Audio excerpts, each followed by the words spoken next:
রোজার এত গুরুত্ব আল্লাহ তাআলা কেন দিয়েছেন? শরীয়ত এত গুরুত্ব কেন দিয়েছে?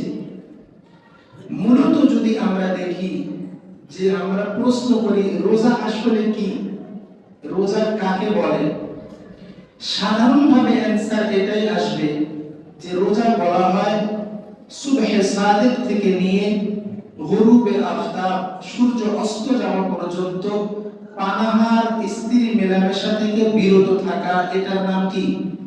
রোজা। এটা কোরআনে স্পষ্ট আসছে। কিন্তু যদি আমরা গভীর চিন্তায় যদি দেখি যে যদি শুধু পানাহার থেকে বিরত থাকার নাম রোজা হতো, তাহলে মানুষ লম্বা সময় না খেয়ে থাকে।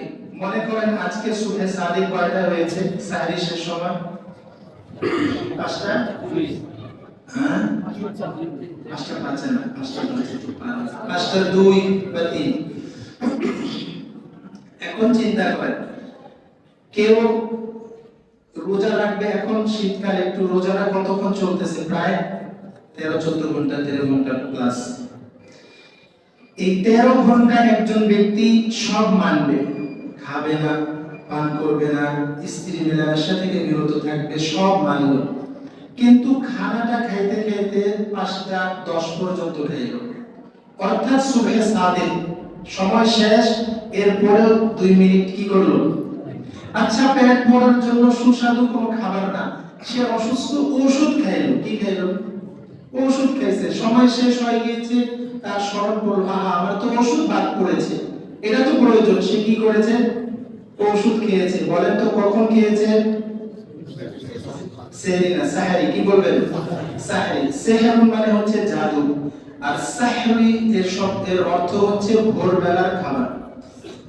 সাহরি আর সেহর মানে হচ্ছে আরবিতে জাদু, আর সিনের উপরে জবর দিয়ে এর দ্বারা কি, হ্যাঁ একার দিয়ে না আকার দিয়ে লিখতে হবে, দন্তস্ব আকার দিয়ে আছে।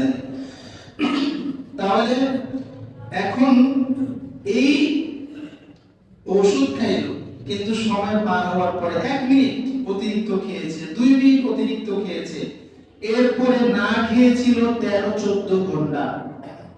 বুঝে থাকলে অ্যানসার দেন। বলেন তো এই ব্যক্তির রোজা কি হয়েছে? হ্যাঁ, কেন? পানাহার থেকে লম্বা সময় সে বিরত ছিল, মাত্র 1টা মিনিট অতিরিক্ত, এক্সট্রা 1 মিনিট খেয়েছে, আর খাওয়া বাদ ছিল কতক্ষণ? 13-14 ঘন্টা। ব্রেন তো ধরে না। একটা মানুষ 99% একটা কাজ ভালো করলো, 1% তো ছাড় দেওয়াই যায়, কিন্তু 1 মিনিট অতিরিক্ত হওয়ার কারণে সকলের সম্মতিক্রমে একজন বলেন নেই যে রোজা হবে, শরীয়ত বলে যে রোজা হবে না। তাহলে প্রশ্ন করি আমরা নিজেকে যে একজন এত লম্বা সময় না খেয়েছিল, সবকিছু মানছে, 1টা মিনিট মানে নাই, রোজাটাই হবে না। আচ্ছা, সকালে সাহরি অনেক আগে খেয়ে ফেলেছে, এখন ইফতারের সময় গিয়ে 1 মিনিট আগে কি করলো? 2 মিনিট আগে, সূর্য অস্ত যাওয়ার আগেই সে খেয়ে ফেললো। এখন বলেন তো রোজা হবে কি না? এখন রোজা হবে। তাহলে সে খানা ছাড়ার ক্ষেত্রে 1 মিনিট বিলম্ব করলেও রোজা হচ্ছে না, খানা খাওয়ার ক্ষেত্রেও 1 মিনিট তাড়াতাড়ি করলেও কি হচ্ছে না? রোজা হচ্ছে না। লম্বা সময় কিন্তু পালন করলো। আচ্ছা, এর ব্যতিক্রম দেখেন, একজন ব্যক্তি সাহরিও খেয়েছে সময়ের আগে, ইফতারের ক্ষেত্রে সে এখন কি করলো? যে না, আমি এখন সূর্য অস্ত যাওয়ার পরে ইফতারি করব না, আমি কি করব? একদম তারাবির পরে খাবো। যেহেতু পানাহার থেকে বিরত ছিলাম, আরো একটু সময় কি করলাম? দেরি করলাম, 2 ঘন্টা দেরি করলাম। রোজা তো হয়ে গিয়েছে, কাজটা কি সঠিক হয়েছে কি হয় নাই? স্পষ্ট হাদিসে নিষেধ, এই ব্যক্তিরা গোমরাহ এবং পথভ্রষ্ট। কেন? হাদিসে আসছে যে উম্মত ততক্ষণ খায়রের উপরে থাকবে, কল্যাণের উপরে থাকবে, যতক্ষণ সে সাহরি খেতে শেষ সময় পর্যন্ত খাবে, ইফতার একদম ওপেনিং শুরু সময় খাবে, উম্মত খায়র এবং কল্যাণের উপরে থাকবে। চিন্তা করেন। এখন এই 3টা প্রশ্ন, এটা বুঝে থাকলে সামনে কথা বুঝবেন। খেতে 1 মিনিট দেরি হলেও রোজা হচ্ছে না, ইফতারের 1 মিনিট আগে খাইলেও কি হচ্ছে না, রোজা হচ্ছে না। আচ্ছা, খাওয়ার সময়টা বিরত ঠিক ছিল, বেশি 2 ঘন্টা রাখলাম, এটাও ঠিক হচ্ছে না। তাহলে বলেন রোজার দ্বারা কি শিখলাম? রোজার দ্বারা আল্লাহ চাচ্ছেন কি তাহলে আমাদের কাছে? মালিক লম্বা সময় না খেয়ে দেখলাম 1 মিনিট ছাড় দিলা না, অনেক সময় লম্বা আরেকটু তুমি যা বলেছো আরেকটু 2 ঘন্টা বেশি থাকলাম, তাও হচ্ছে না। তাহলে সকল প্রশ্নের উত্তর এক কথায় হবে যে এখানে রোজার উদ্দেশ্য শুধু পানাহার থেকে বিরত থাকা না, শুধু স্ত্রী মেলামেশা থেকে বিরত থাকা না, শুধু এতটুকু সময় খাওয়া আর না খাওয়া শুধু না, বরং এর ভিতরে মহৎ একটা উদ্দেশ্য যেটা লুকায়িত রয়েছে। আল্লাহ তাআলা বান্দাকে পরিপূর্ণ বান্দাগি এবং গোলামি আল্লাহ তাআলা শিখাচ্ছেন। আমি বলেছি বন্ধ তো বন্ধ, আমি বলেছি খাও তো খাও। আল্লাহ তাআলা বলেন আল্লাহর হুকুম আসবে 5টা, উদাহরণ দিচ্ছি 5টা দুয়ে আর খাওয়া যাবে না, পরে আমি 3 পর্যন্ত খেলে আল্লাহ বলবে হুকুম অমান্য করেছো, তুমি গোলামিতে আসতে পারো নাই। কেউ যদি বলে আমি রাত্রি তারাবি পর্যন্ত না খেয়ে থাকবো, বলে তুমি অতিরিক্ত করেছো, পরিপূর্ণ গোলামিতে আসতে পারো না। এই পুরো রোজা 11 মাস আল্লাহ তাআলা আমাদের সৃষ্টি করেছেন কেন?